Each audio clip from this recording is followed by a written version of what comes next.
Welcome to Time Traveling Team, the weekly podcast where we review every story of Doctor Who right from the very beginning. I'm Paddy. And I'm Tricia. This week we join the Doctor, K9, and a new Romana as they face off against a classic Doctor Who villain in Destiny of the Daleks. As usual, we'll be discussing the Doctor, the companions, and the villains, and give your thoughts on the story as a whole. We'd also love to hear your thoughts on this story, so in order to join the discussion, you can check us out at Time Teamp, that's TIMETEAMP on Facebook, Twitter, and Instagram, or you can email us at timetravelingteam@teamproductions.com. But as is the usual, I'll lead us off in the story recap. Please, thank you. You're welcome. Episode 1. On the TARDIS, the Doctor does some work on K9, who appears to have developed a case of laryngitis. He calls for Romana, but is stunned when Princess Astra from the planet Atrios appears from the TARDIS's wardrobe. He asks what she's doing on the TARDIS, but Astra reveals that she's actually Romana, who has decided to regenerate and resemble the princess, saying that she liked the body. The Doctor says that she can't choose to look like an already existing person, and tells her to pick a different form. He then goes back to working on K9, and Romana then proceeds to model a variety of bodies, ranging from a diminutive blue alien to a tall Grecian-looking woman. He gives her some advice on style and appearance, and she emerges wearing an outfit resembling his own. The Doctor is pleased with her choice, but when he removes the hat from her head, he sees that she has reverted to Astra's form again. He gives in and tells her to change her clothes as they are about to land. He reveals that the planet that they have landed on is radioactive and gives her some meds to take, and also tells her that there is a lot of seismic activity in the area. They go outside and see that they have landed in a crag underneath a cliff, and the Doctor says he feels like he has been there before. Romana suggests going back inside, but his sense of curiosity gets the better of him, and he says that he wants to explore a bit. They eventually come across the ruins of a series of stone buildings, and Romana asks if it was destroyed by the earthquakes. He says they should take a closer look, but as they go on, they feel the ground start to tremble beneath their feet, and they rush back to safety. Romana says that it felt like something drilling in the ground beneath them, and they make their way out of the city. They take cover when they hear something approaching, and they see a group of people carrying a body on a stretcher. They go take a closer look and see the mourners cover the body in bits of rubble. Romana then says that they look like zombies, and the Doctor says that he wants to take a closer look at the body. They wait until the mourners leave, and Romana keeps watch whilst he removes the rubble. After investigating the body, the Doctor goes to Romana and tells her that he found an ID tag on the body, saying that he was a combat pilot from the planet Kantra. Romana wonders why he was on the planet, but before they can discuss it, she sees a ship descend from the skies. They follow it towards the landing site in the wastelands away from the city. They watch as the bottom section of the ship drills its way into the ground, and the Doctor says that they should go down and meet its occupants. However, they are forced to flee back into the city as a series of explosions detonate in the ground around them, and they take shelter in an abandoned building. Romana asks what caused the explosions, and the Doctor suggests that they had something to do with the underground drilling. Suddenly, an explosion rocks the building, and the Doctor gets pinned beneath a stone column. Romana tries to get him free, but she can't move it. The Doctor says that K9 could help if he had finished his repairs on him, and Romana says that she will do it and rushes back to the TARDIS. She arrives at the TARDIS, but another series of explosions go off, causing parts of the cliff to break off and trap the TARDIS. Just then, an alarm on Romana's radiation counter goes off, informing her that she needs to take more meds. She heads back to the city, but unbeknownst to her, she is being observed by one of the mourners. Back in the city, the Doctor's timer goes off and he takes his meds before going back to the book he was reading. He suddenly stops when he notices three white-haired, dark-skinned figures wearing white spacesuits pointing blasters at him. A short while later, Romana returns to find Tim gone, and she looks around for any sign of him. As she looks around, she is suddenly confronted by the mourner, who advances on her. She backs away from him and then falls down through a grate and slides into a dark corridor, where she is knocked unconscious after hitting the ground. The mourner unties a rope from around his waist and starts to lower it into the hole. Meanwhile, the Doctor is taken to the mysterious figure's ship, which contains more personnel, all of which have the same white-haired, dark skin and androgynous features. They ignore the Doctor and he begins to wander around the command room before being confronted by one of them. The Doctor asks them for helping him, and then asks why they are on the planet, which he also asks the name of. The crew member tells him that they are on Skaro, and a worried Doctor demands to know what they are doing there. At that moment, Romana regains consciousness and looks around to get her bearings. She notices one of the walls nearby vibrating violently, and she goes to take a closer look. However, she is forced to fall back when it suddenly bursts open, and a trio of Daleks emerge. They order her not to move as they corner her at the base of the hole. Episode 2. Romana is led away for interrogation. Unbeknownst to the Daleks, the whole scene has been observed by the mourner from the top of the shaft. Romana is taken to a control room and placed on a platform before being asked why she is there. She tells them that she knows nothing about them and has not been sent to spy on them. The Daleks are satisfied with her answers and determined that she is not a threat to them. She asks to be let go, but they instead tell her that she will be sent to join one of their labour forces. Back on the alien spaceship, the Doctor again asks the crew member, whose name is Commander Sharel, what they are doing on Skaro. Sharel tells him that they are from the planet Movella, and that they have been sent on a mission to deal with the Daleks. However, before he can say anything more, he is told by one of the crew that they have captured a prisoner, and Sharel orders them to be brought in. The prisoner is actually the mourner who has been following Romana, and he gives his name as Tyson, an engineer serving in one of Earth's space fleets. He says he was captured by the Daleks over 2 years ago, but he then collapses from exhaustion. Meanwhile, Romana is sent to work in the caverns beneath the Dalek base in order to excavate the tunnels. As she works, she questions the other prisoners in her work detail. They all come from different planets and were captured when the Daleks destroyed their ships when they were near Skaro. Romana asks about trying to escape, but they tell her that every time someone tries to leave, the Daleks kill 5 prisoners as punishment.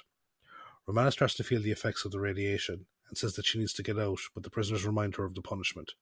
They tell her that the only way someone escapes is when they are dead. A short while later, Romana collapses and the other prisoners say she is dead. The Daleks say that her body will be gotten rid of at the end of the work shift. Back on the ship, the Doctor asks an awakened Tyson what the Daleks are mining for. Tyson explains that he escaped after he was left for dead when he collapsed from exhaustion, and he has been on the run ever since.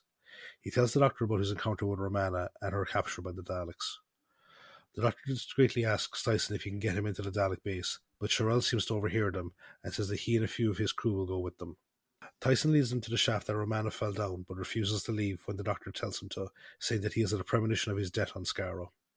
Sharel asks the Doctor why the Daleks would come to Skaro, and the Doctor tells him that Skaro is the Daleks' home planet. The Doctor wonders why they would be tunneling into the ruins of their old cities, and he suddenly has a revelation. However, he doesn't say what it is, and instead says that they can find their answers inside the base. They make their way inside, and Sharel leaves one of his crew, Lan, behind to act as a lookout. Unbeknownst to them, their intrusion has been picked up by the security sensors, and a squad of Daleks are sent to deal with them.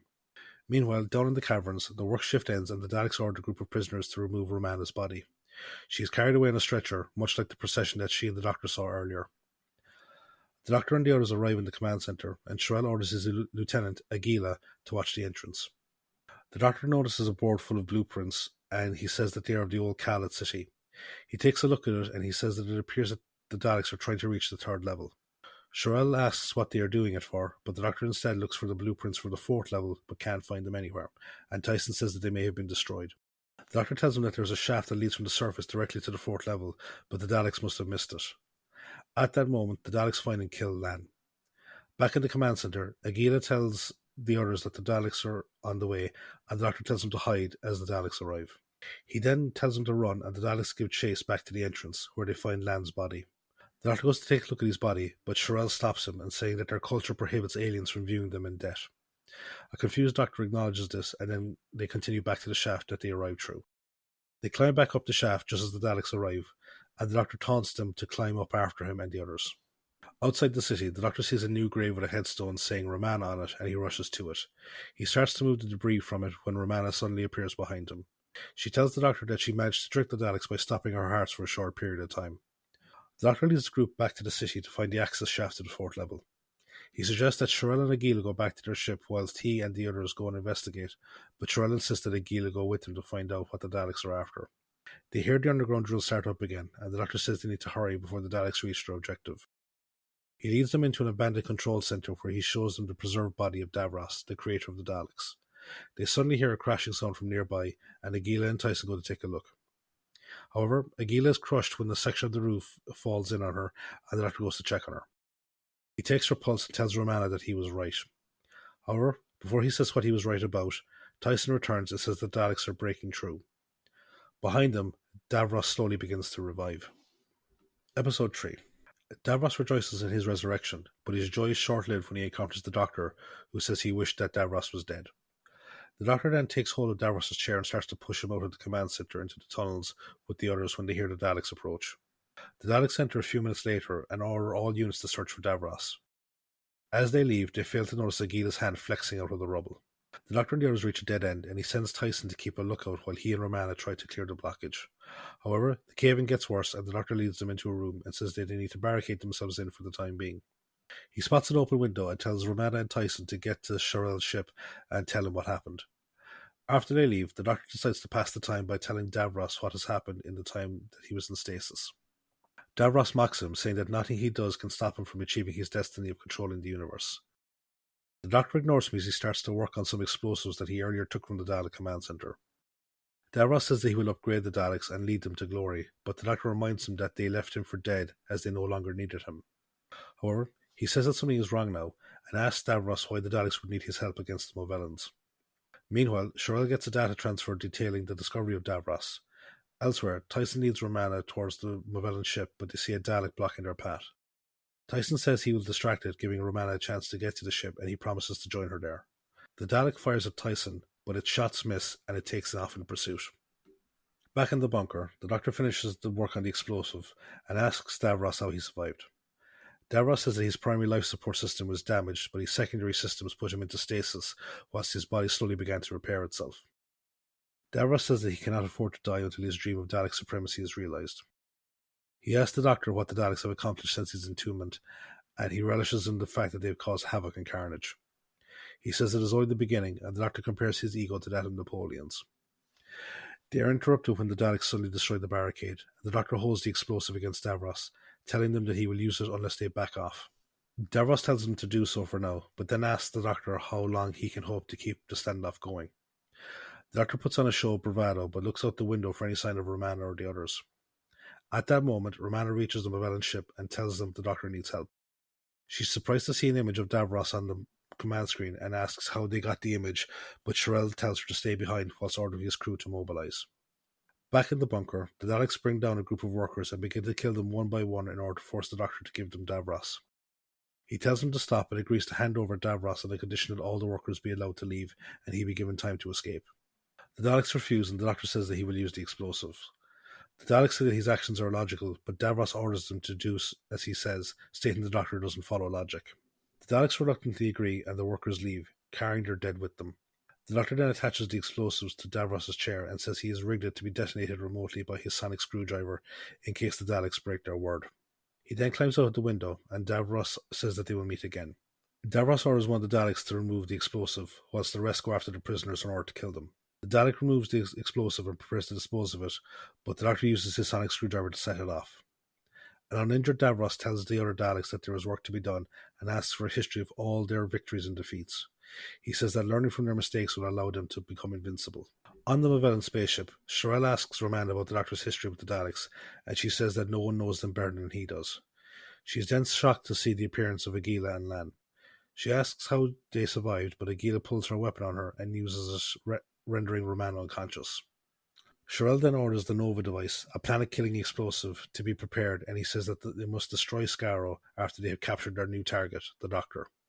Out in the wastelands, the Doctor avoids Dalek patrols as he makes his way back to the Movellan ship. As he makes his way, he finds the remains of a Khalid mutant, and he says he knows why the Daleks want Davros. A short while later, he encounters Tyson, who says that he has encountered the prisoners that managed to escape the city. He says that they should try and secure weapons to use against the Daleks. Suddenly, a Dalek corners them, but it is destroyed by one of the Movellans. She holds her weapon on the Doctor and Tyson and orders them back to the ship. The Doctor dashes forward and snatches something off her belt, and then begins a keep away with Tyson. The Movellan attempts to get it back, but begins to slow down before collapsing to the ground. The Doctor then opens her tunic to reveal a robotic torso, and he says his suspicions of the Movellans were correct. Elsewhere, a group of Movellans led by Lan test the Nova device. He explains that the device alters the molecular structure of the air, making it flammable, and once it is fully activated, it will burn the planet to a cinder. The test results are reported back to Shirelle, who says that they need to lure the Doctor into a trap. A short while later, the Doctor and Tyson see Romana encased in a glass tube out in the wastelands. The Doctor goes to investigate, and he sees the Nova device, which has begun counting down to activation. Episode 4. The Doctor tries to get Romana out of the tube, but to no avail, and he slumps down in defeat. Suddenly Shirelle appears behind him and knocks him out with his weapon. The timer reaches 0, but it begins again, and Agila says that she never armed it as it was only supposed to draw the Doctor out. Shirelle orders the two Time Lords to be brought back to the ship. Tyson, who has been observing this from his hiding space, leaves and goes back to the wastelands.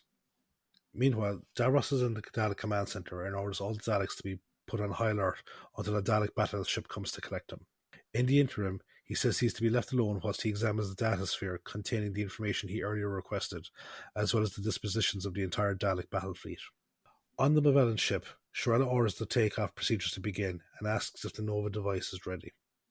Lan says it will need to be set off manually, as the Daleks may find it if it is left on automatic. Shirella agrees and orders Lan to remain behind with it. The Doctor then wakes up and asks if Romana is okay.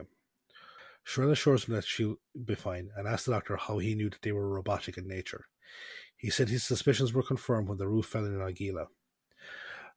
Shirella boasts their superior physicality as well as their logical nature, but the Doctor says that they will never defeat the Daleks. Shirella asks what he means, and the Doctor wakes up Romana to help him with a demonstration. They begin a game of rock, paper, scissors, with each of them winning several hands. The Doctor then asks Shirella and Agila to try, but every time they end in a draw. The Doctor says that they are at a logical impasse, much in the same way that they are at a tactical impasse with the Daleks. Shirella says that they desire victory, and the Doctor takes him on in the game and wins every time, as he predicted Shirella's choices. Shirella thanks him for the lesson and says that he will now be taken to Mavella, where he will input this new tactical element into their battle computers.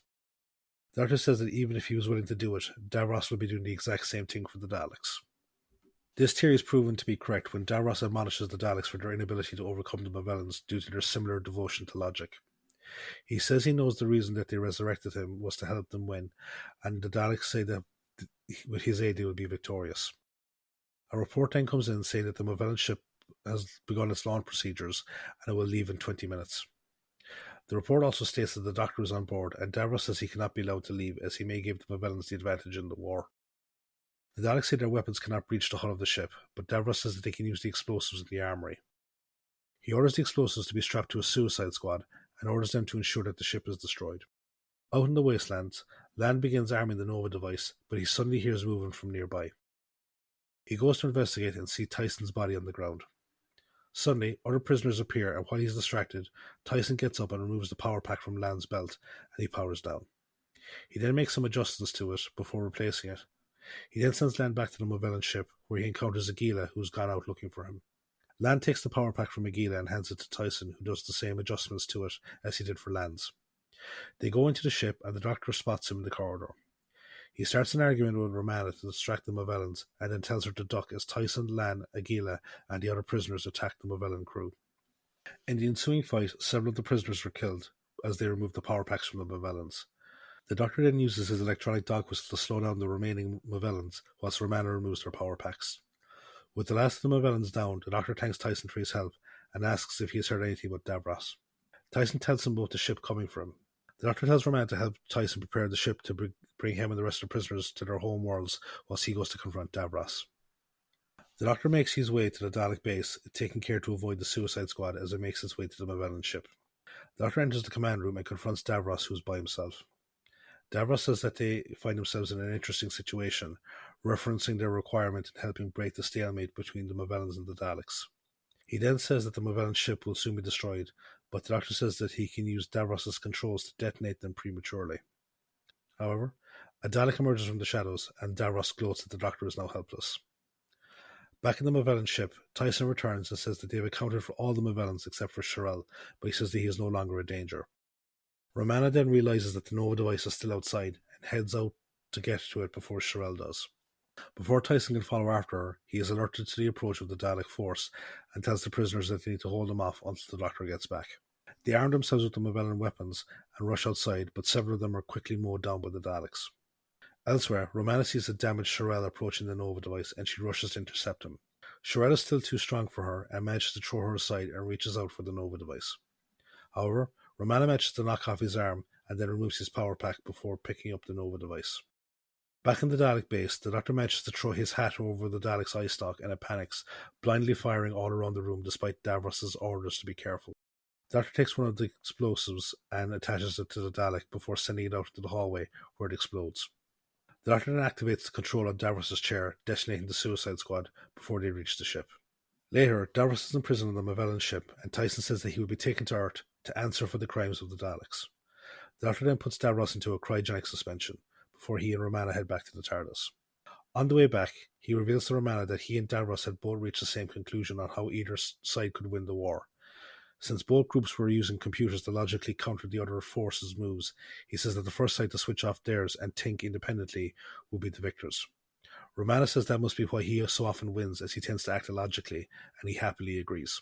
End of the story.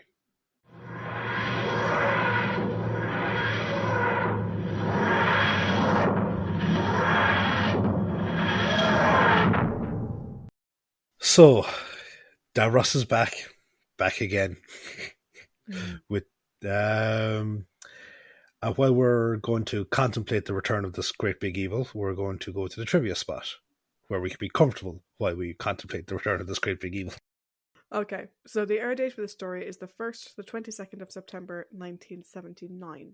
The writer is old friend Terry Nation. This is the final of 11 stories written by Terry. He was the creator of the Daleks, and his previous stories were The Daleks, The Keys of Marnus, The Dalek Invasion of Earth, The Chase, Mission to the Unknown, several episodes of the Daleks Master Plan, Planet of the Daleks, Genesis of the Daleks, skipped one, Death of the Daleks, and then The Android Invasion. The director of the story is Ken Grieve. This is the only Doctor Who directing credit for Ken. He did also do episodes of The Omega Factor, The Adventures of Sherlock Holmes, and Poirot. Ken passed away in 2016. This is the first story to be produced under script editor Douglas Adams. So we talked a lot about Douglas last season, so I'm not going to go back into it again. This is Terry's final script for Doctor Who, like I said, but Ken Grieve claims the script was in fact 98% written by Douglas Adams. And Terry wasn't very happy. He didn't like Douglas Adams' rewrites, particularly the scene where the Doctor taunts the Dalek by climbing up the shaft. By suggesting the Dalek climb up after him, because he believed that pointing out to the Dalek's apparent design flaw made them less menacing, and it threatened their popularity with the public. I think because, like, you and I have discussed before that with the Daleks, like we saw in The Chase, they can go up and down steps. You just don't see it on screen. So to sort of lampshade that by saying, like, hey, why don't you come up here? I get where he's coming from. Like, we never see them not be able to go somewhere. It just always cuts before they get there. Do you know? So thanks to you and your wonderful, gift-giving nature, I've read the first volume of Space Element for a Cow and make my way through the second version of it. And every time the Daleks are mentioned, it inevitably brings up Terry Nation. And I get the impression, just from he pulls sources from like interviews with other people, Doctor Who Magazine, Radio Times, all this type of stuff, that Terry viewed the Daleks as, like, when you talk about the Daleks, you're talking about Terry Nation. He viewed it as one and the same.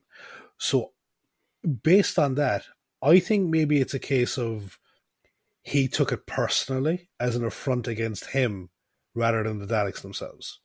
Because according to like a lot of the interviews and stuff like that, I know it might just be because of his business practices surrounding the Daleks. He did come across as a very petty individual. Possibly, but I do also get where he's coming from in the sense that, like I said, their running joke is that Daleks can't go upstairs. But clearly when Terry designed them, that wasn't an issue. It was a restriction of the prop and whatever. So to then lampshade it by having the Doctor call out that they can't make their way up a ramp or up a shaft or whatever, I can kind of get where he's coming from. It sort of makes them seem a bit stupid, which, like, it makes them seem stupid in universe. You can see as stupid as you want outside of universe, where you see, like, it just mean, because it's a bunch of lads going around on their knees or whatever. But I get where he's coming from. During the production, Ken developed a number of concerns about it, and he convinced Douglas Adams to accompany him to Paris, where Graham Williams was on location filming for City of Death. And despite Williams having major misgivings about that Adams was absent from the production office, apparently it turned into a bit of a continental pub crawl, which also encompassed a stop in West Germany before the lads returned to London. Which I just love. It's so British.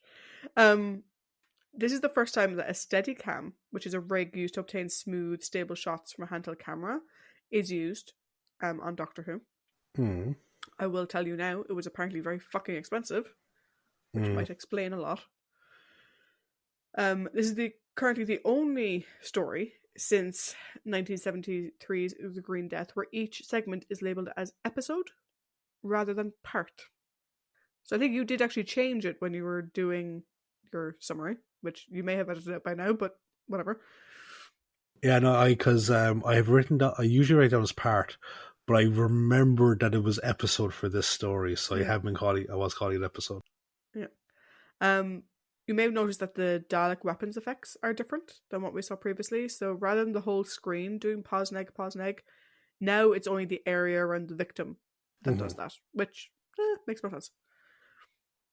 Parts of the slaves' costumes were recycled from previous aliens. So, for example, there's someone wearing the costume of a draconian. Mm-hmm. There's someone wearing the trousers of one of the robots from Robots of Death. Someone had the head of an Axon. Yeah. And someone was wearing a blue Morestron spacesuit. That's the one from Planet of Evil, isn't it? Yeah. Yeah. I think so. The only one I didn't spot was the pants from the robot. This is the least scored story in all of Dudley Simpson's time as incidental music composer. No episode has more than 90 seconds of music, and episode 4 has none at all. Which I didn't realise until I read it, and I was like, actually, yeah. It was quite quiet. Originally, much of the story actually took place at night. But budget wouldn't allow it, and so it had to be written to happen during the day. These things happen. Of the 4 Dalek casings that were used in the story, 1 was reused from Planet of the Daleks, and the other 3 were left over from the 1960s. They were getting in really bad shape for Dalek costumes. A couple of things around characters before we move into our cast. So, in episode 1, where Romana changes her bodies, one of her costumes is actually Zilda's from the Robots of Death. I knew I recognised that costume from something, yeah. Yeah. She goes on to wear a pink and white outfit that is actually stylistically similar to the Doctor's, complete with a scarf. So it's actually like the pink version of his outfit, which I actually think is kind of cute. And that was actually Lalla Ward's idea. She wanted Romana to wear a costume similar to the Doctor because she thought that her ego was great enough for her to believe that she was on par with the Doctor. Episode 1 saw K9 being voiced by Dalek voice actor Roy Skelton, not our lovely John Leeson. This is because K9 had contracted laryngitis, and that was all that was needed from was a croaking sound. Apparently, Terry Nation was not a big fan of having K9 in the story at all. And there's a couple of different ideas going around as to why K9 was written out. One was that like it would be very difficult for him on location, but the other was that Terry was like, if the Daleks can't kill a robot dog, they're gonna look really shit. Which again, he's not wrong. He's not wrong, you know, and it's one of those things where because K9 is so OP, they have to put all these different reasons to not use him, which is annoying. The Davros mask was actually Michael Wisher's from Genesis of the Daleks, but it was repaired to fit David Gooderson because there wasn't money in the budget to construct a new one. You may have noticed the mask was a bit too small, so Davros's mouth is quite stiff whenever he talks. Because he couldn't move his mouth properly. Interesting enough, according to David Gooderson, Tom Baker, we're going back to like the silliness of Doctor Who, right? Tom Baker would never allow people to think the series was a joke. And apparently he reprimanded actors he felt were out of order when it came to how you treat the show. I don't know how much of that is Tom being like, you know, oh, you know, Doctor Who is serious work, and how much of it is Tom's ego. But little column A, little column B, I imagine. The 3 alternative physical forms of Romana that we see in part 1 are played by Yvonne Gallagher, Lee Richards, and Maggie Armitage, respectively. Something I didn't know, there's a short story called The Lying Old Witch in the Wardrobe, which I love the play on words. And it posits, somewhat controversially, that the Romana in this serial was actually the TARDIS masquerading as her. and that she was actually trapped in the TARDIS wardrobe for the duration of the serial. Obviously, I haven't seen Next Week, so I don't know where this short story posits that from. But I guess we'll see next week if that short story makes any logical sense. I have potentially, because I have talking points surrounding the regeneration sequence. So Alright, fair enough. So, like we talked about in the previous story, Armageddon Factor, how Astra, who is a living, breathing person, is also this component, this thing that will be turned into it. And up until now, the TARDIS has been treated as like it's slightly sentient, but it's also that like anthropomorphized relationship that you give to things of machinery, that type of stuff. It hasn't gone into the whole thing of like, oh, the TARDIS is a living, breathing thing.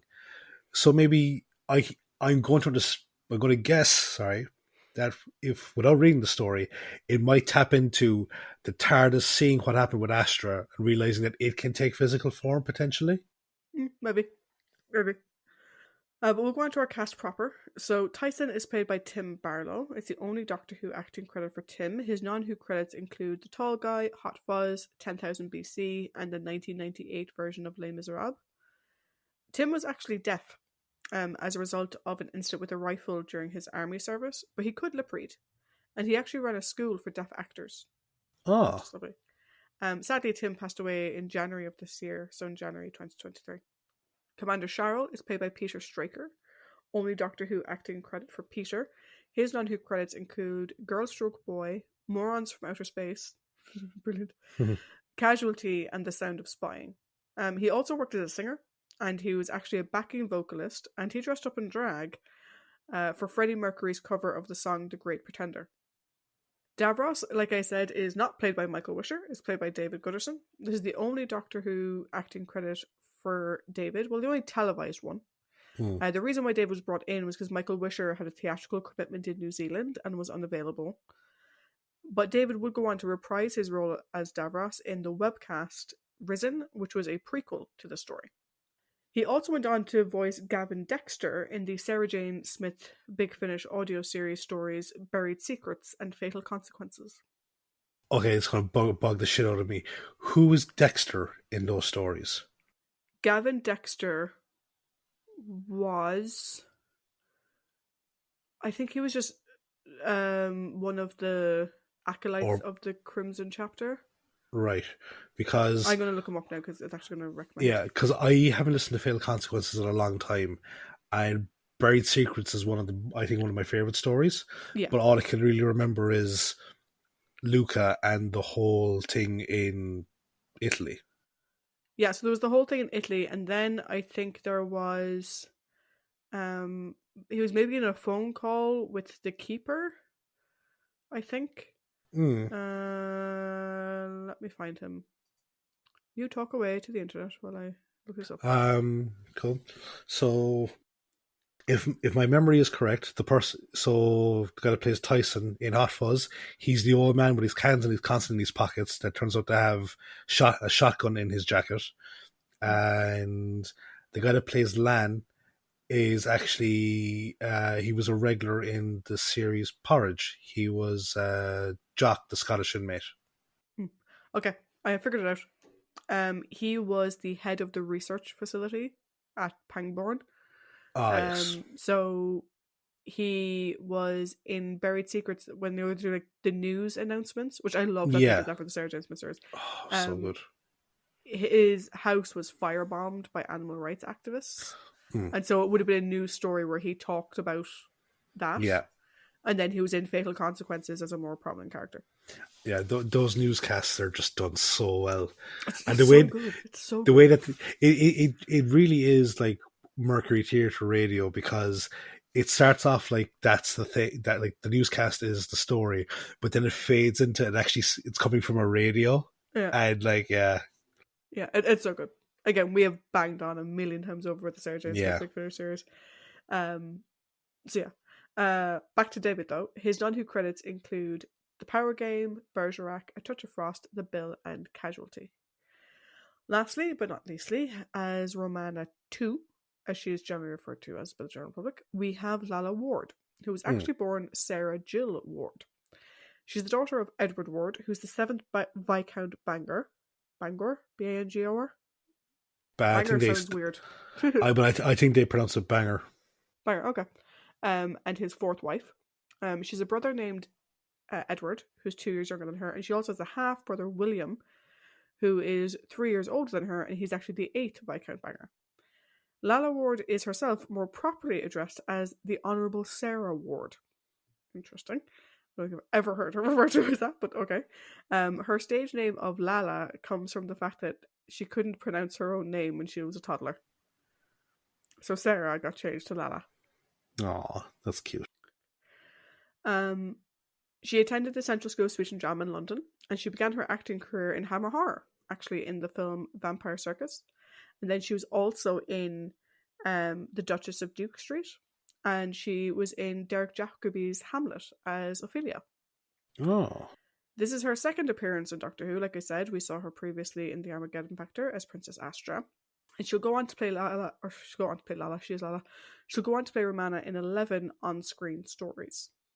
A couple of things about her romantic life, because probably one of the things that gets most talked about her in relation to Doctor Who, is after her eventual exit from the show, she would go on to marry Tom Baker. But the marriage only lasted about 16 months, and apparently when she was asked what her favourite monster on Doctor Who was, she quipped that it was Tom Baker. Ouch. They had a very tempestuous relationship. Yes. Later, it was actually Douglas Adams who introduced her to his friend Richard Dawkins, who people may know as the author of The Selfish Gene, The Blind Watchmaker, etc. And they met at Douglas Adams' 40th birthday party, and they got married that same year. That was in 1992, and those two separated in 2016. She went on to illustrate his books. She also wrote 2 books of her own on knitting and one on embroidery. And she created the 1985 shell calendar with embroidered pictures of seabirds, which is quite cute. She hasn't reappeared on screen much since she married Dawkins back in 1992, but she did reprise the character of Romana in the 1993 charity special Dimensions in Time, which I'm now really looking forward to us discussing at some point because I've never seen it. Oh, it's something. Yeah, she also was in some audio dramas produced by BBV Productions, and she's obviously in Shadow, which I included in the 11 earlier. And since Big Finish acquired the rights to Doctor Who in 1999, she has done a rake of stories. I can't even count the number, primarily under the Gallifrey and then the 4th Doctor Adventure ranges, but she has done so many, it's ridiculous. She also recorded audiobooks, including Steve Pinker's The Language Instinct and Richard Dawkins' The Ancestor's Tale, The God Delusion, and The Greatest Show on Earth. Asteroid 8347 Lalla Ward is named after, obviously, Lalla Ward. Before you give your closing line, one of my favorite things about Dimensions in Time is that it shows that Doctor Who, much like other sci-fi franchises, is capable of predicting the future. So the lead into Dimensions in Time was on Noel Edmonds' house party. And John Pertwee comes in and he says, "I've just come from the future." And Noel asks, "Oh, am I doing something important, something with gravitas?" And John Pertwee just goes, "No, you're still doing daytime television." Okay, we won't discuss any more of Dimensions in Time because I do want to review it properly when we get to the point. But thus endeth the trivia. Thank you all.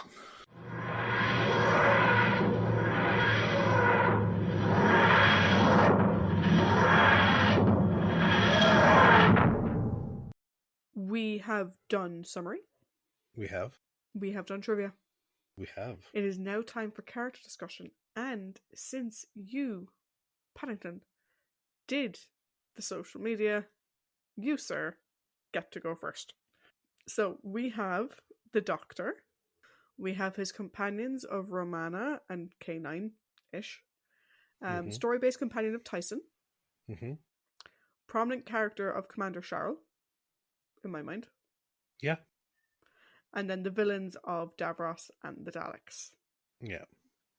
I would mention, we'll talk about the Movellans Yeah, as a group in as general well. terms, yeah. If you heard me sigh, it's because I hate the way my brain works at times. Because, like, you were like, we've done the summary, we've done the trivia, and now we're going on to the discussion. And I was like, you take the initials of each of those and it spells out STD. You total donkey. Oh, God. Yeah, that's the way my mind works at times, people. Yeah. Anyway, childish mind aside, or Yes. maybe childish mind not aside, thoughts, Paddy, on the Doctor? So, first things first, was it just me, or is the Doctor a small bit full of shit in this story when he was like, my suspicions about the Movellans being robots were confirmed when he when he thought Agila died, but then he admits later on that he only got suspicious when he checked her for a pulse. Yeah, like,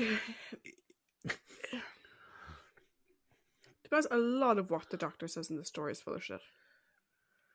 Yeah. But that in particular is like, you are giving yourself way more credit than you deserve. Yeah. But like, it's like, okay, no, he was showing, He thought it was weird that he couldn't help them. Yeah.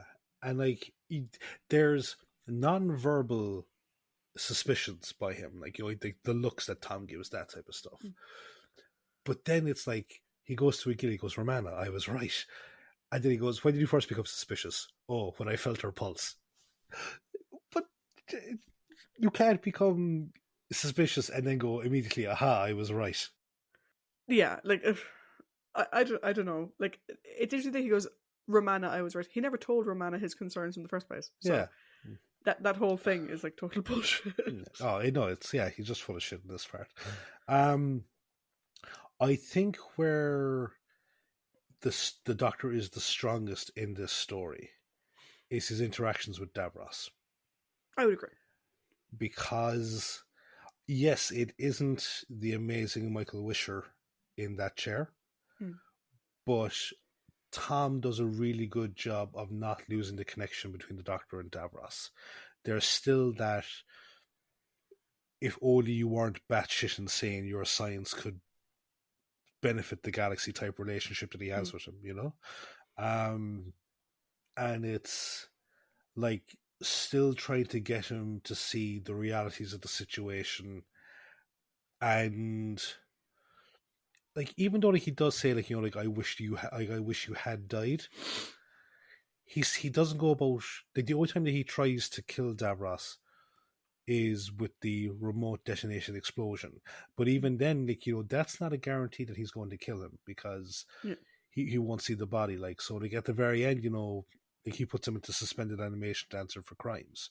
So I think it's a very interesting dynamic to revisit, you know? Yeah, and I think you're right that Tom was very good at maintaining that dynamic between the two of them. I'm not going to lie, there was a lot that the Doctor said and did in this story that I'm like, what a load of fucking waffly bullshit. But I would agree that the strongest part was the Davros interaction. And I will say, like, and this might be giving away a little bit, but like, on the surface, this story has all the good Doctor moments. Do you know? It has him being concerned for his companion. It has him quipping and sort of being a little bit weird, like when he's reading the book, when he's crushed under the thing or whatever. It has him, you know, angry and, you know, clearly pissed off beyond belief with Davros, and it has all of that, which is all very true. And yet, with the exception of the Davros stuff, for me it just kind of falls a bit flat. Yeah. Like, there's a number of assumptions, like, and this is something for the overall, but I have to mention it here because it makes the Doctor seem weird. Like, the Doctor's like, oh, there's a shaft down to the 4th level that the Daleks don't know about. That's a continuity thing that makes no fucking sense. Because he said it's the Khaled city. The city was in the dome. The dome and the bunker were two separate places. Yeah. And Davros was trapped in a bunker. So him saying it's the Khaled city, whereas actually it's the, like, if he said it was the Khaled bunker or the Khaled science bunker, it would have been fine. And that's not on the Doctor as a character, but like, oh, we'll go down to the 4th level and then come back up to the 3rd level. It's like, why didn't the Daleks do that? Why would the Daleks have gone down to go back up again? That makes no fucking sense either. Like, you know, like, if they want to be on the 3rd level, why would they go to the 4th level? Yeah. And try and have to find a way to dig their way up. That makes no sense. So yeah, I mean, there's a couple of things like that make the Doctor seem a bit silly when when you're a big fan of Genesis of the Daleks, which I am. But that's not the character's fault. That's just poor writing. No, yeah, it's just poor writing, and like the only other standout moment that, as you said, doesn't fall flat is at the very start of episode 4, where the Doctor realizes that he can't save Romana, and there's just that slump and puts his head against the tube. That was a really good character moment. It was, but it was undermined by stupid. Because in the previous episode, we saw that the what are they called? Why have I forgotten the species names? The Movellans? Yeah. The Movellans just tip it and put things in underneath. Now, apparently the Movellans changed the tube design when they put Romana inside. Now it has a big zip thing and a thing on the top. But it's like, we've already seen them just tip it. It tips over. Just tip it over. And pull her out, you know? Which, to me, I was like, why is he making it out to be this like really, really difficult task when earlier on they just held it up and shoved the thing under and put it back down again? And yeah, they do have it being more complicated when they're taking her out later on, but I'm like, that's not set up before he makes his attempt. So it just looks weird. Potential answer to that? The Movellans are robotic in nature, so therefore have increased strength. So maybe the Doctor wasn't strong enough to actually tip it over. Fucking reach of an answer, but again, trying to give some bit of credit to the moment. Yeah, but for me, it was a case of like, okay, I get that he's like devastated, whatever. I don't think he has any clue what that device does either. No. I suppose you see a person trapped in a tube with a countdown device. It can't be a big birthday. Yeah, but comes out of he also doesn't know what it does. Yeah, true. So, you know. But yeah, it's like there was a lot of good Doctor in this. There was a lot of like good Tom in this. For me, though, it was just sort of overshadowed by a lot of stupid. Stupid. Like, no, I'm gonna leave it for my overall. Because it's not actually the Doctor specifically that I have an issue with on it. So I'll leave it for my overall. So, companions. Yeah. So we'll talk about the best boy for 2 seconds because there's not really much to say about him, but we can't not mention him. I've got two words. Well, 3. Poor sick puppy. Yeah. It's just like the pitiful little cough he gives. I always like when, even though they don't utilize him in the story, that they do reference him. Or they show him or something. Like in Power of Kroll. You know, you can't come out because you're in the swamp, and then it was like, it's only us when they're coming back through the reeds. Yeah. I am very curious to see how things will be different without John at the helm. Yeah. But we will have to see next time. Do you want to do our story-based companion first, since Romana is, this version of Romana is new, or do you want to just continue with doing Romana? No, I think story-based companion first, and then we can focus on Romana. Okay, so what do you think of Tyson? Tyson, mate, I like you, but Jesus Christ, don't approach a strange, frightened woman looking like you've escaped Castle Dracula without saying a fucking thing to reassure her that you don't mean her any harm. Yeah, like, Tyson is like gaunt, like really, really gaunt, and like the sunken features and the corpse like makeup, all that kind of stuff. And he just approaches Romana without saying a bloody thing, and he emerges from the shadows, and it's like, that's fucking terrifying. No wonder she backed away from you. But unfortunate appearance aside, I quite like Tyson. I like the fact that despite the horrors of being in the Dalek prison, or being a Dalek prisoner, sorry, he's willing to join the Doctor in the fight against him. He's not begging to, please take me out of the planet, please keep me safe, or anything like that. He's going back to get stuck in, like to free the other prisoners, to help the Doctor destroy the Daleks, do whatever is needed of him. And I actually quite liked that. I thought that was kind of cool.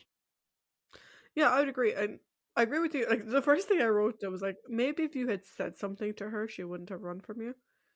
Like, okay, outside when he was doing Creepy Stalker Man, maybe not, because he doesn't know who she is. But like, Yeah. once they got indoors and she's clearly running away from him and looking terrified, say hello. You know, like, it really, we don't see him talk to her until ages later.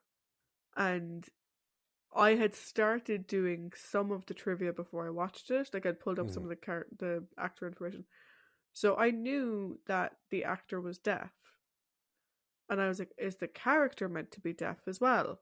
And then, of course, he spoke in episode 2. And I was like, okay, maybe not. But yeah, don't sneak up on people and say nothing. It's creepy and weird.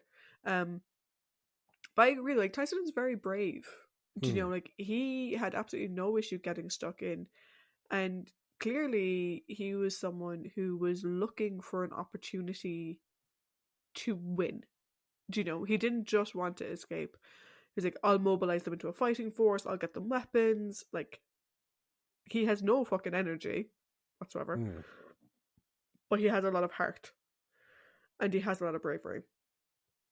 And I'm glad that he didn't die on that planet. I would have been very odd, because like, he's like, oh, I have a premonition I'm going to die on this planet. I'm like, no, Yeah. no, you're not, because I actually really like you. And I would have been pissed if they had killed him off.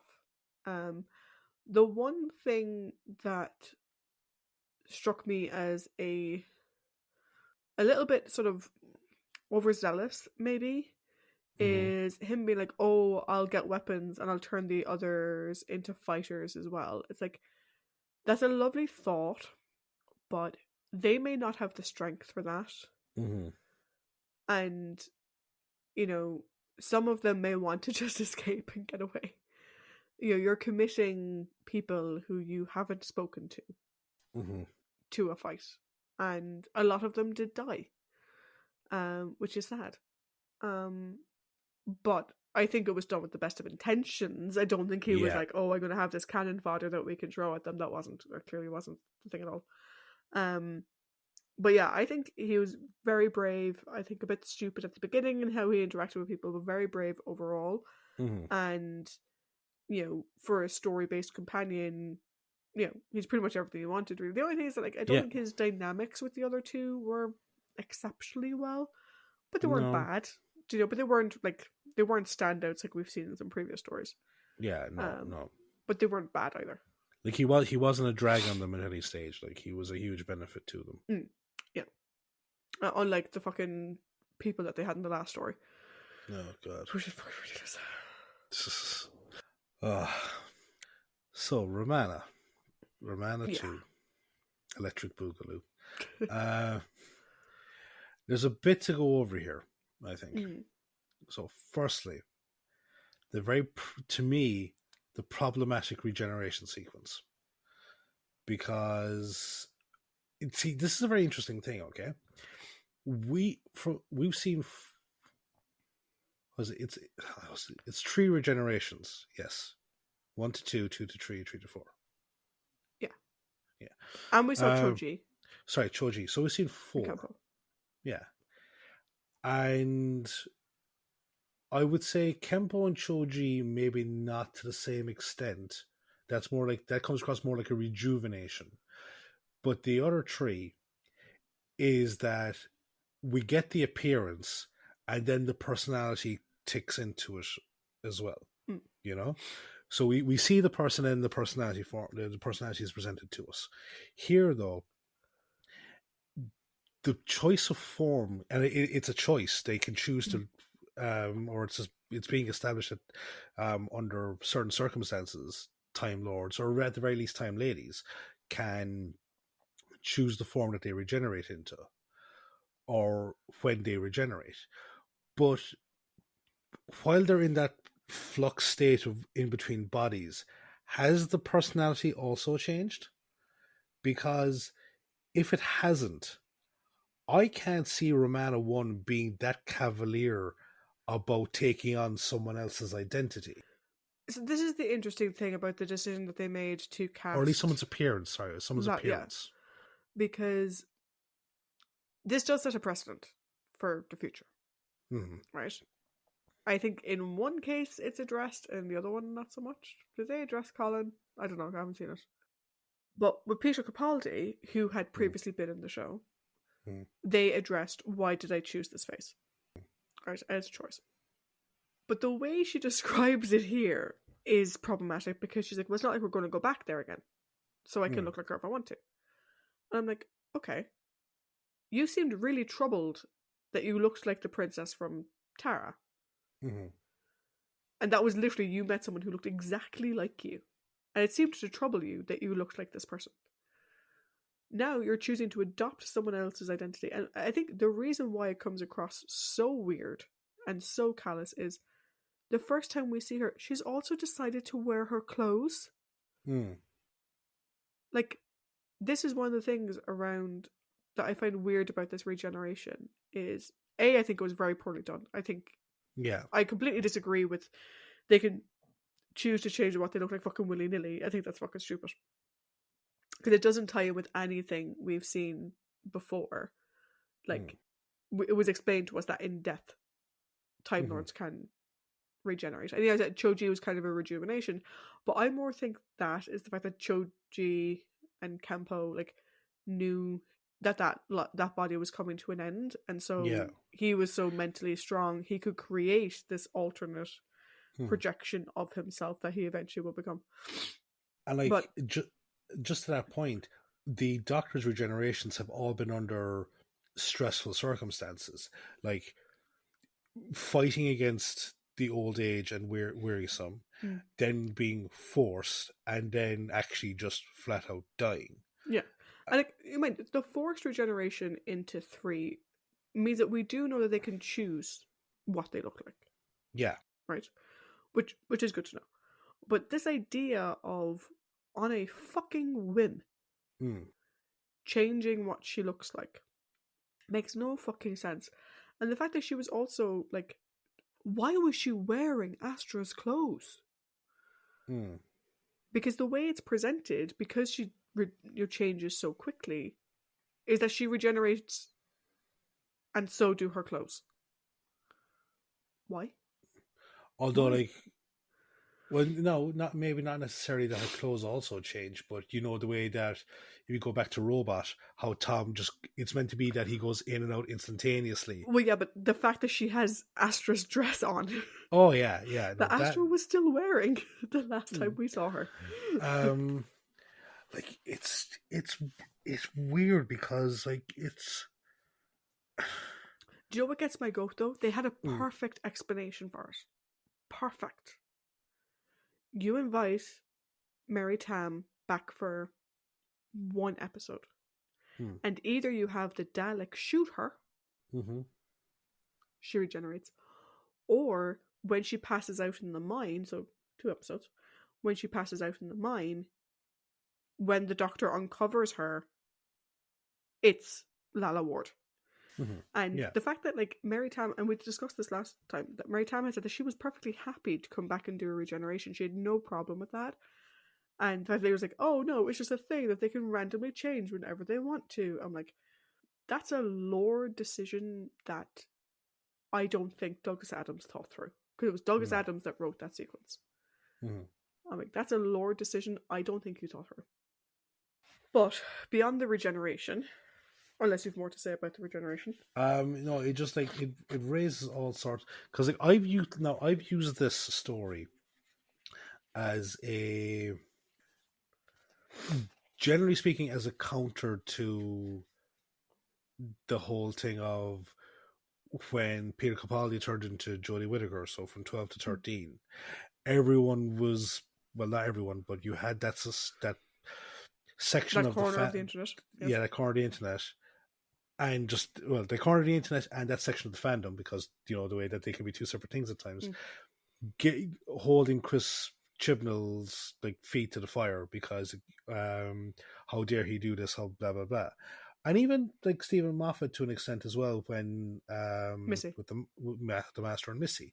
And it's like, I've never once heard anyone give out about the concept when it was Douglas Adams that was broaching it, you know? Yeah. And no, I'm not necessarily saying that it was done well here, because it just raises a whole lot of issues, as I said, surrounding. Um, I won't say, I don't know if body sovereignty is the right thing, but it's just like this callous, and it does come across as very callous and indifferent. Like, ah, yeah, I'll just decide to look like this person, and not taking into account the potential ramifications it can possibly have, you know? Because again, Astra's a member of royalty, and if Atrios ever decides to go out into the big bad universe, Which they do have spaceflight. they do have spaceflight, and like, what happens when, as part of a delegation, Astra lands on a planet where Romana and the Doctor weren't welcome? And it's like, what the fuck are you doing back here after the last time you were here? You know, Yeah. it just comes across as very poor taste. And again, it's like, because we don't see, this isn't a crisis regeneration. So like, I would assume that if you're using the Choji and Kenpo type thing, where the personality is very similar, I don't see Romana being like this or behaving like this. So it's very, very strange. Moving on from the regeneration, because I'd say like we could spend a lot of time talking about the regeneration. I don't think that this is a particularly good story for Romana too, like, or at least the introduction of a character, because okay, we get to see the little bit of the brashness, like the bit of cockiness that we've seen from Romana 1 in terms of her banter with the Doctor. But then when she encounters the Daleks, everything kind of goes a bit strange for me, because it's like, okay, I initially thought her being close to tears and, you know, like screaming, like, crying that, like, I don't know anything, I don't know what you're talking about, blah blah blah. I was expecting it to be an act to lull the Daleks into false insecurity, but it seemed legitimate. And it's like, you withstood physical torture like just one story ago. Where is that gone? Like, what happened there? And again, mind you, like, if the majority of this was supposedly written by Douglas Adams, we've seen Douglas write Romana in captivity quite well, you know. So here it's like, again, what the fuck was going on? And outside of the ingenuity of stopping her hearts to escape um, the tunnels, she doesn't add a whole lot here. She really doesn't. Yeah. Like, my thing with it, like, the first thing I wrote down after the regeneration sequence was what happened to the brave Romana who faced torture and death against the Shadow with her head held high and never gave in. What happened to the Romana in the Androids of Tara who walked head high to her death because it would prolong someone else's life for an hour? Where did she go? Because I really liked her and this isn't her. And I don't know, I mean, is it because Lala's smaller physically? She's shorter than she is, yeah. Mary Tam was. But her being scared of the Daleks, yeah, like her backing away in fear, yeah, totally believable. Right, that's fine. Daleks are fucking terrifying. But like her, like, I don't know. Please let me go. And when I'm like, oh my god, who is this woman? Like, I can't think of the last time we saw a companion like that. If we're being fair, Romana won in Power of Krull. But if we like, because we When did in talk, Power of Krull, like she was tied to a rock, yeah. but she wasn't screaming her head off, "Let me go, let me go, let me go." No, we're probably going to have to go all the way back to Victoria. Yeah. And Romana's the time lady in this, or the time lord Yeah. in this situation. So that for me was, where the fuck did Romana go? But the other thing as well is that when she's on the Magellan ship, she doesn't do anything. No. Again, it's an issue we had sometimes with Romana 1. What did Romana 2 do to drive plot?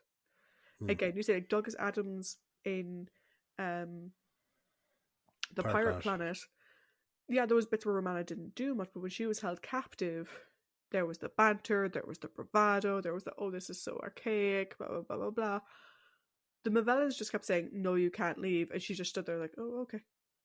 Oh, okay. Like, dude, no. Like, where's the, again, where's the Romana from Pirate Planet? Where's the Romana from Androids of Tara? Where's the Romana from even the Armageddon Factor, which, like I said, wasn't great, but like the way she stood up to torture in that story versus this is like, the fact that it's a Dalek means that it'll kill you. Yeah, I get that. But like, again, she walked to her death. She told the doctor, don't save me, don't give up any information. I'm not worth it, whatever. And then here she's crying her eyes out. I'm like, come on. Like, that's a bit ridiculous. Do you know? Also, she stopped her hearts. They brought her outside. Did she then wake up and be like, hey, I want to just terrify the shit out of my friend, so can you, like, build a mound of rocks to pretend I'm under there? Or did she let them bury her alive under rocks and then move the rocks, get out, and then rebuild the rocks again? That makes no fucking sense.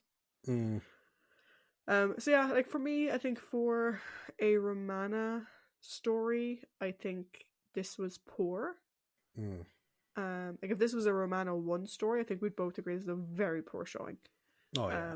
For the character that we know. For a Romana 2 story, I don't think it sets her up as, I was saying that Lala Ward said that, like, her ego is so big that she feels that she's a match for the Doctor. That is not what I saw here.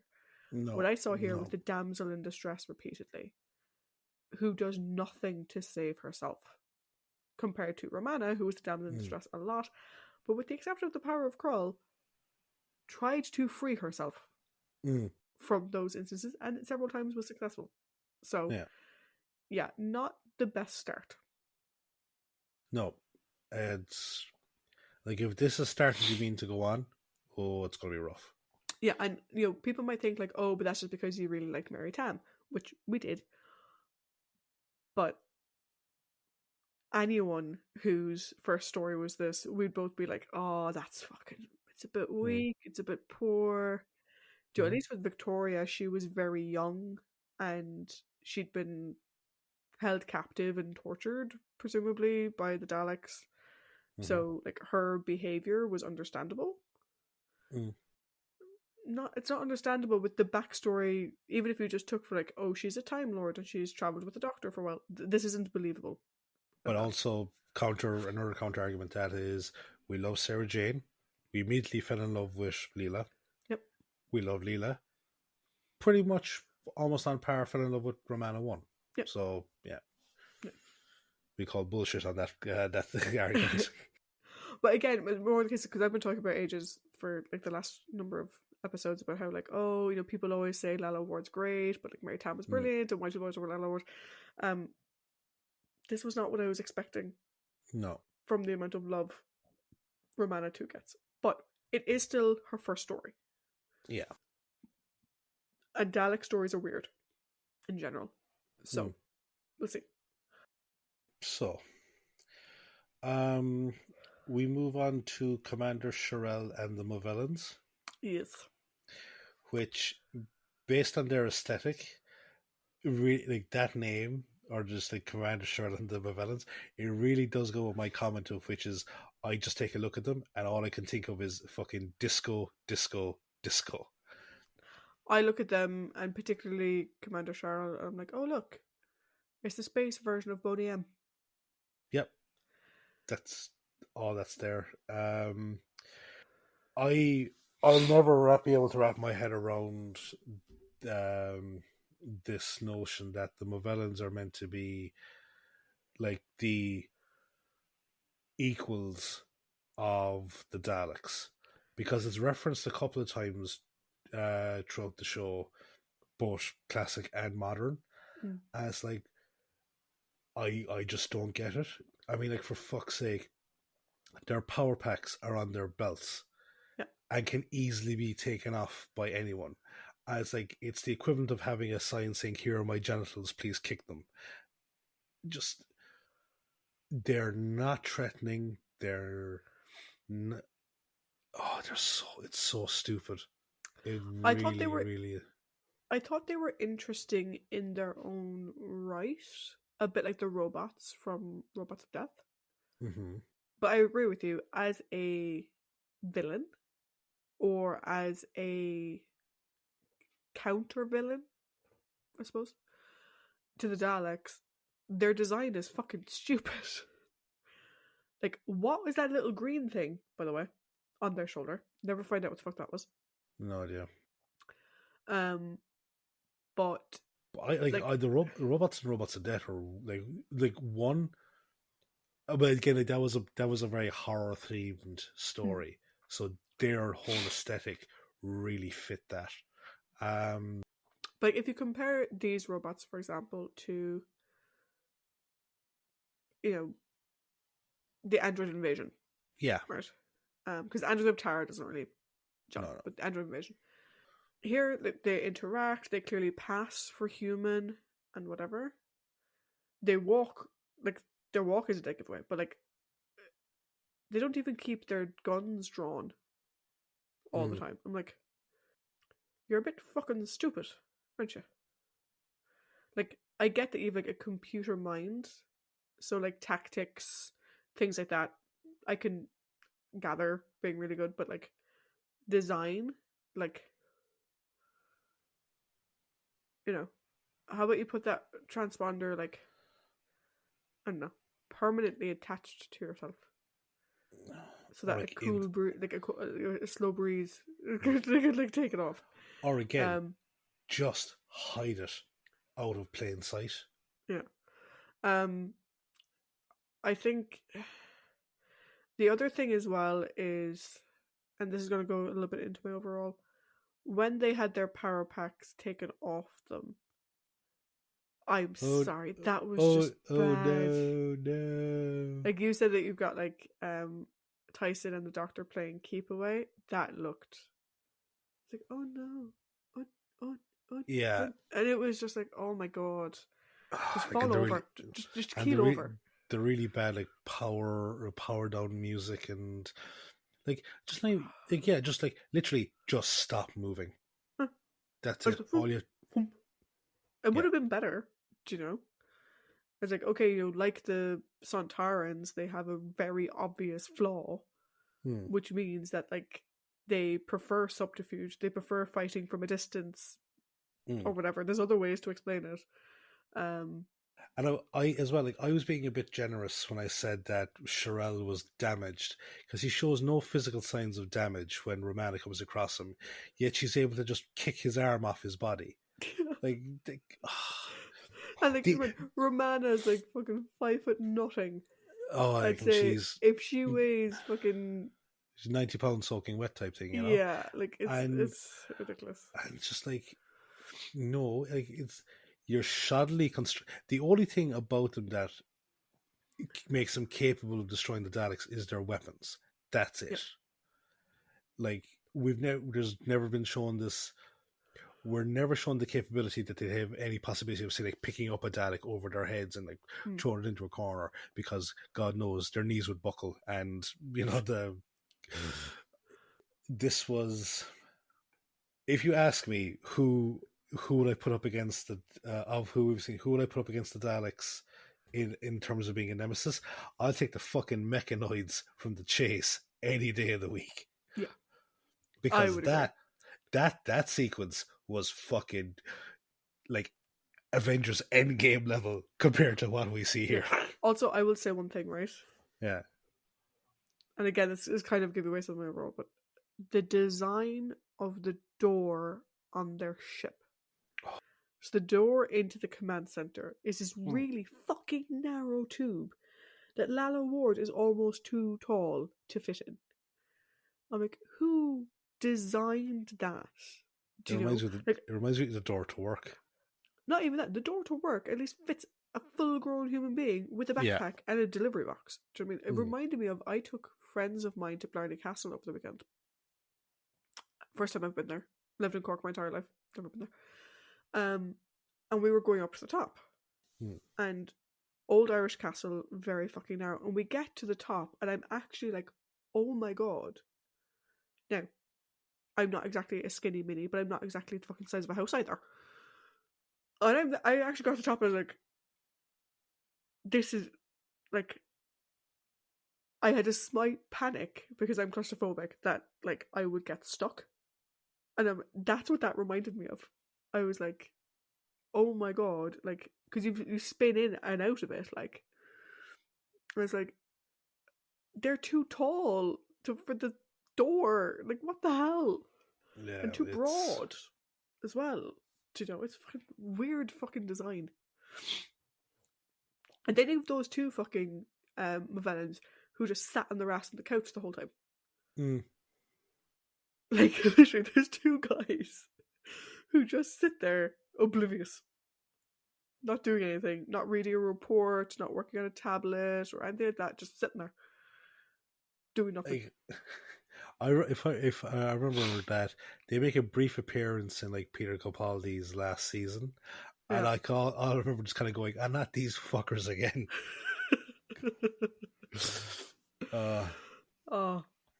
But away from the villains and onto the villains of the piece. Do you want to discuss the Daleks themselves and their plan, or do you want to just talk about Davros?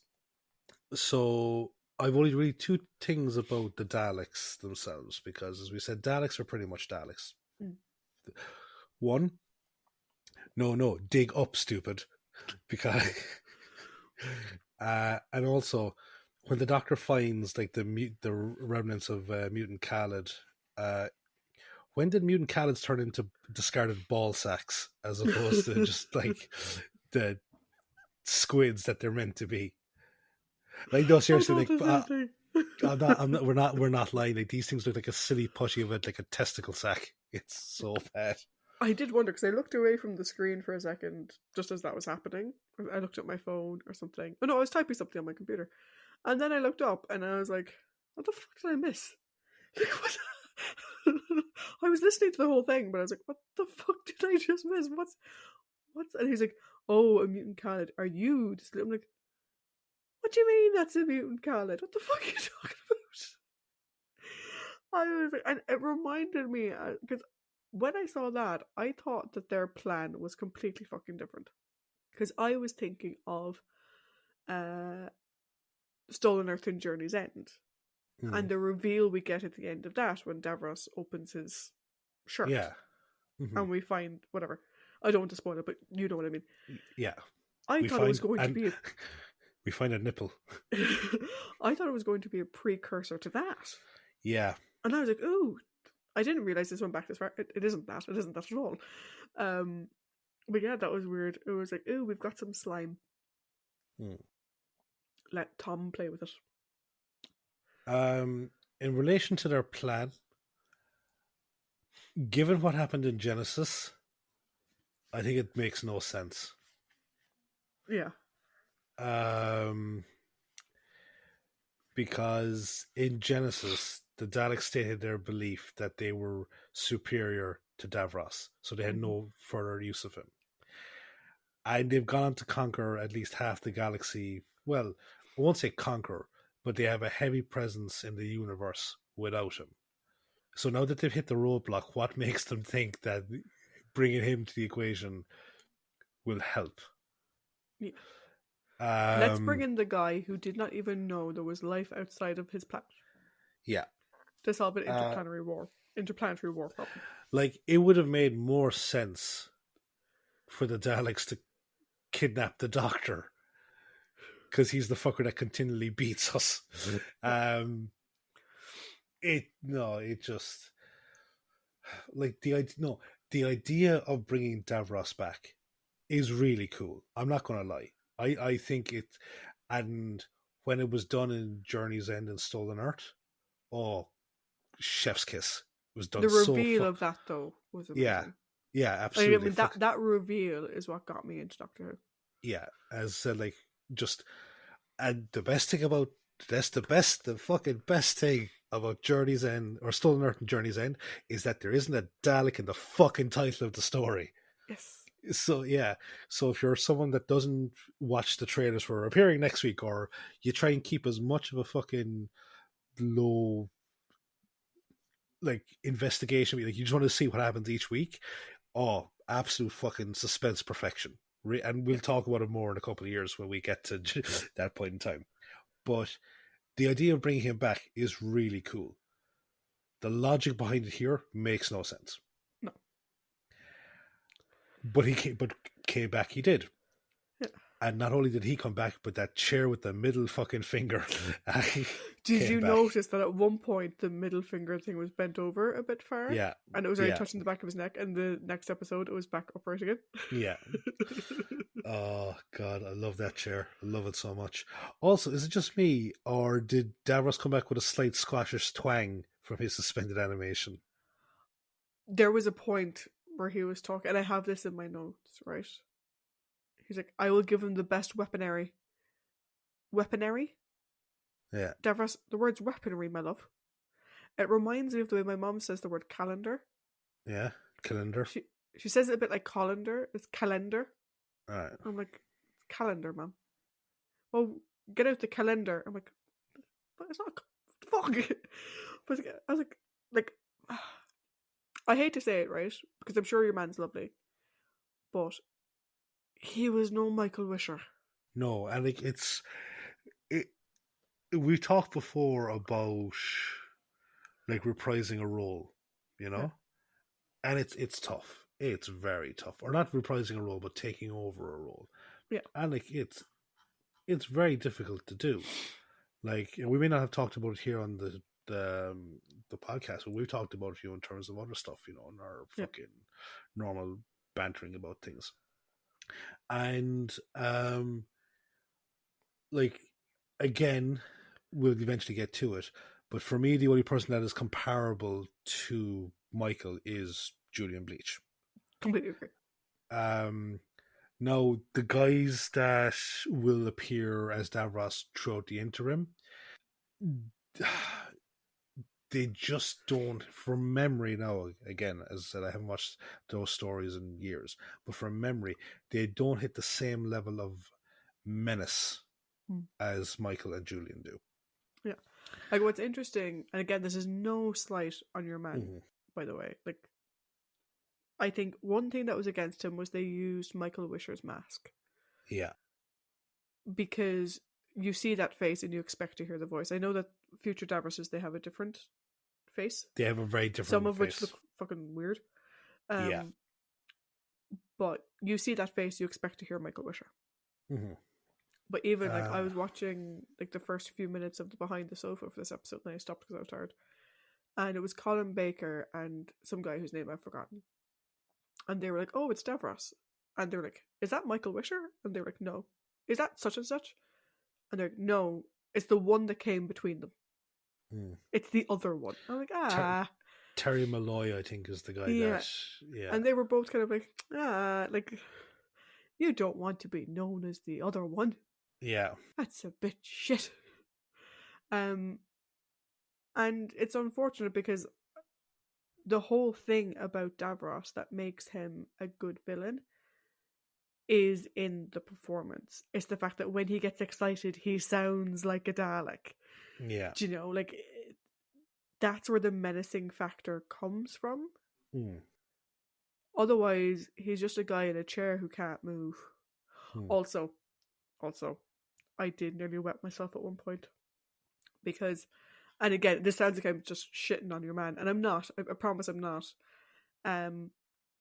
But clearly, David Goodison hadn't mastered the movement because Davros's movements are like a Dalek. He's very smooth in how he moves around. David Goodison, you could tell that he was like running his little feet because he'd kind of wobble in the chair. Yeah. And I was like, every time he moved, I was like, oh, Petal, you're trying so hard. But he couldn't do the smooth movement. So he kind of looked like some guy who's dancing in his seat down to go for a wee. Like, watch it back again if you didn't notice it, because like it. I think I will. But I think maybe we'll move on because it just sounds like we're slandering the poor guy now at this stage. Yeah, I know. Davros himself. So I think it's an interesting power shift here because Davros has the Daleks by whatever their equivalent of the short and curlies are. And Long and tanglies. Long and tanglies, yeah. He has them by that equivalent, or he has them by that. And like, it's interesting to see his ego build up because he clearly forgot either he's forgotten or he's overestimated the severity of what happened the last time, before they turned on him. So he's carrying on as if their attempted assassination of him never happened. Whereas what happens down the line, you'd have expected him to implement that there now. I want to put in place a safety measure that will stop them from ever turning on me again. Yeah. The only explanation I can think of that, and it doesn't really make sense, but it does in a way, is we're told it's been hundreds of years, if not more. It wasn't these Daleks that tried to kill him. No. Do you know? And I suppose in the back of his mind, he's like, yeah, they thought that they didn't need me. Oh, look who's come fucking crawling back now. Do you know? And maybe once he got to the Dalek command ship, he would have been like, yeah, fuck you now.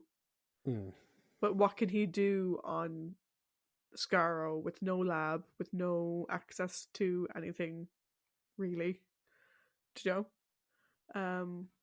Well, that's me probably like looking for an answer where there really no, because I'm like, we know that the Supreme Dalek is the one that's in charge at the moment.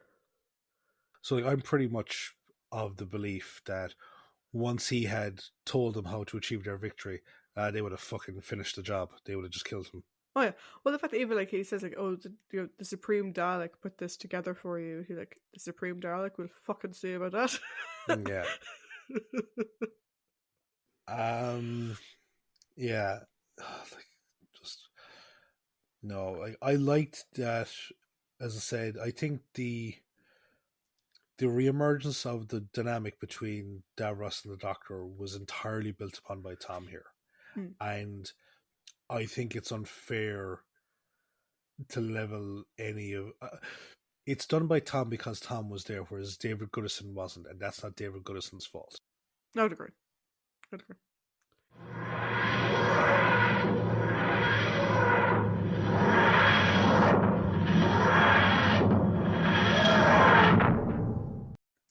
So, we have come to the end of the podcast. So, as always, we will be giving our thoughts on the story and give you the score of 5.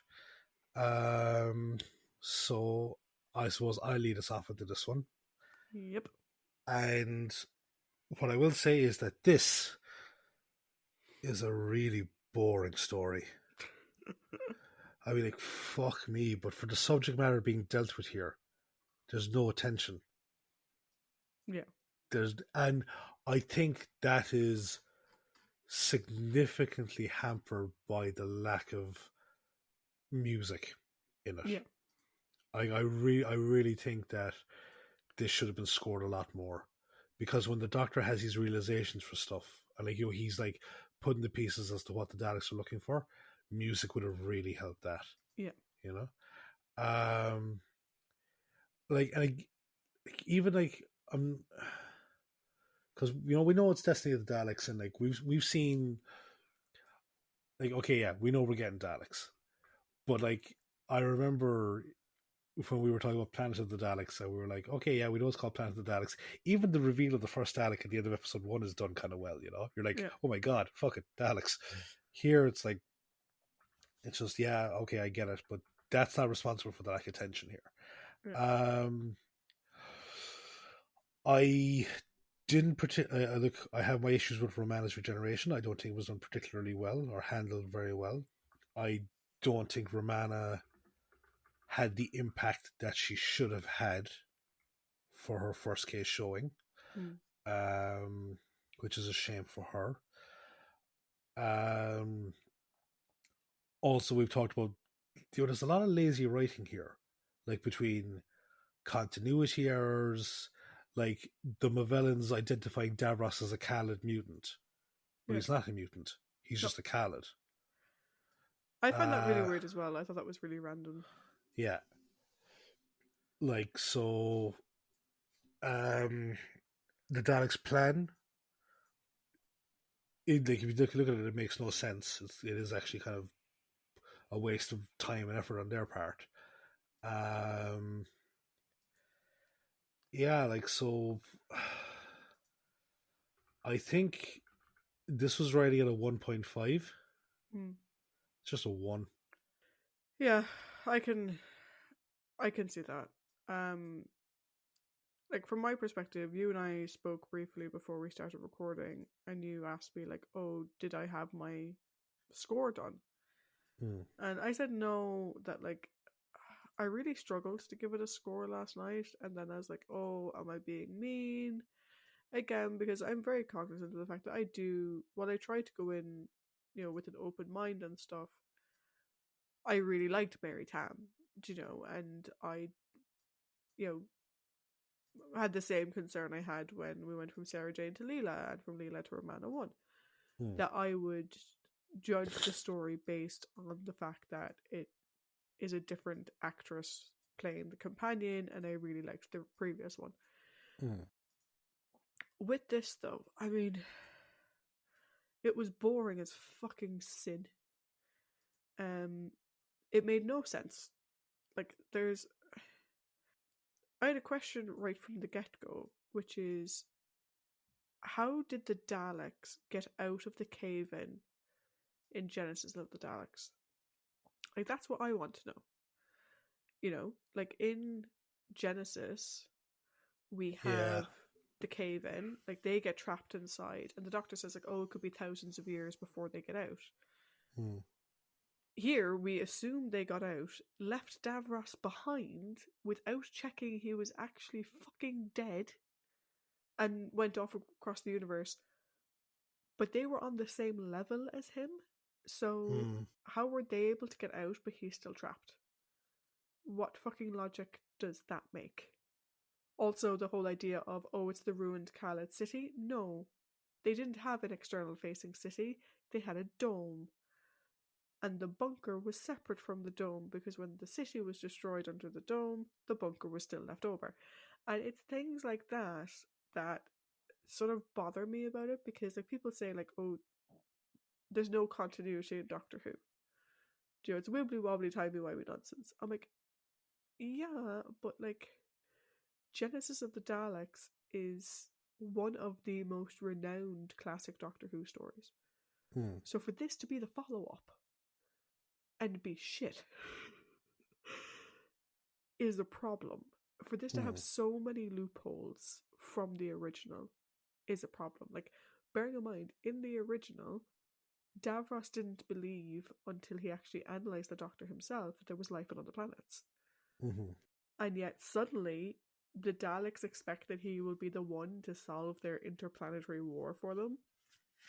Like, dude, Davros doesn't even know what anything off Scarrow even is. Like, how would that work? Um, the reprisals were very long. Mm. They spent half an age playing rock fucking paper scissors. Like, Mm. bad plan. Do you know? That was done way better in the movie The War Games, where they played tic-tac-toe. And like, it was just bad. It was just badly written. It was badly directed. Like, the fight scenes were shocking. Like, Doctor Who fight scenes have never been amazingly awesome, but like I would say there's a fair few of them have. Like, the way the slaves were directed to attack the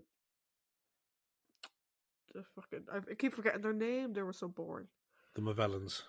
Thank you. The Mavellans. Like, that was ridiculous. It looked so camp and just badly choreographed. The sets looked nothing like the sets from Genesis of the Daleks. Nothing. That wasn't even the same fucking room that Davros was trapped in. At least try and make it look like the same room. Yeah. And the regeneration made no fucking sense. Where did Romana go? Why do we suddenly have this fucking screamy pixie instead? Yeah, I did enjoy it. I originally gave it a 2 last night. But then going through the discussion, and I felt bad giving it a 2. And then going through the discussion, I'm like, actually, what did I like about it? I liked the Doctor side of the Doctor Davros dynamic. And that was it. And I think a lot of this could have been made better by better writing, better directing. Do you know, like, apparently the Steadicam was really expensive, and so they couldn't do a whole lot with the sets. They didn't have a lot of money left, and it fucking shows. Do you know, which is unfortunate. This is your season opener, and no, I'm going to have to agree with you on this one and give it a 1, which is shit. But like, you mentioned earlier, I don't know if we were recording when you said it, that like you forgot this was the first episode of this season. Yeah, I continually forget that this is the first story of this season. I can completely understand why. It's because next week's story, or the next story, is so highly touted because of the subject matter and because of who the villain is. So yeah, here this is a very, very forgettable story. Yeah. So I don't know. Yeah, I feel like we kind of shat on Lala's portrayal of Romana a little bit, but I'm willing to give her the benefit of the doubt that like this was not the story to showcase her. No. But next week has a lot of heavy lifting to do, I think, to get us back to like the end of last season didn't end well. No. But our love of the character was high, like of Romana was high, our love of K9 was high. And I think start the office season with a 1. This season has a lot of work to do to get that back. This is probably our lowest season opener. I think it is. Because 1, 4, 5, 3, 5, 5, 5. I mean, bear in mind we had a very long stint there of 5s and 4.75s across the board. Mask of Mandrago was probably the only dip in that, which was a 3.5, 3.25, so not a massive dip. Day of the Daleks was a 2.5, still not this bad. Dominators 2.5. Galaxy 4, that piece of garbage, was a 2.5. And yeah, the closest that comes to this is actually our scores for the unaired pilot, the unaired studio recording of An Unearthly Child, that you gave a 1.5 and I gave a 2. That's the close. Oh no. No. From a season opener, that's it. Yeah. From a story in general, there is 1. It's the Gunfighters. Yeah, it has not. For me, it's on par. Yeah. For you, there's a bit more to go to get that bad. Yeah, no, because I was thinking like that. Why is this story, which I do not like, higher than the gunfight or something. It's that fucking It's the fucking song. It's the song. We're not mentioning that song again. Yeah. Anyway, like I said, I think poor season opener, unfortunately. Willing to give Lala Ward another go next week. See how she gets on with a story that's more catered to her. You know, that isn't a doctor reconnecting with a villain from the past story. It doesn't have the whole Dalek mythology to handle. We'll see. And next week's story is... The City of Death. Indeed. Until then, though, bye. Bye.